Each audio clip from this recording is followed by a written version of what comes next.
புரட்டாசி சனிக்கிழமை பெருமாளுக்கும் ஆஞ்சநேயருக்கும் விசேஷமான நாட்கள். சாதாரணமாக இருக்கிற சனிக்கிழமைகளில் இருக்கிற விரதத்தை விட புரட்டாசி சனிக்கிழமை விரதம் அப்படின்னால ரொம்ப ரொம்ப சக்தி வாய்ந்தது. அதனால் தெரிஞ்சோ தெரியாமையோ நீங்கள் இந்த காரியத்தை மட்டும் செஞ்சிடாதீங்க. புரட்டாசி சனிக்கிழமைகளில் உங்களுக்கு யாராவது பண உதவி வேணும் அப்படின்னு கேட்டு வந்தாங்கன்னா அவங்களுக்கு காசோ பணமோ நீங்கள் கொடுத்து உதவி பண்ணாதீங்க, கடனும் கொடுக்காதீங்க.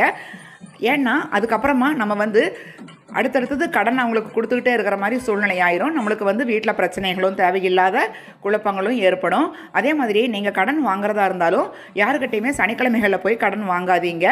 நம்மளுக்கு திரும்பவும் கடன் சுமை ஏறிக்கிட்டே இருக்கும், கடன் குறையவே குறையாது. அதனால் புரட்டாசி சனிக்கிழமைகளில் நீங்கள் கடன் வாங்கவும் கூடாது, கடன் கொடுக்கவும் கூடாது. எப்போவுமே நம்ம தெய்வத்தை வழிபடுற இந்த நாட்களில் விசேஷமான நல்ல நாட்கள் இது. அதனால் நம்மளுக்கு கடன் சுமை இல்லாமல் நல்லா இருக்கணும் அப்படின்னா புரட்டாசி சனிக்கிழமைகளில் நீங்கள் கடன் வாங்குறத தவிர்த்துருங்க. புரட்டாசி சனிக்கிழமை பட்டியல் லிங்க் என்னுடைய சேனலில்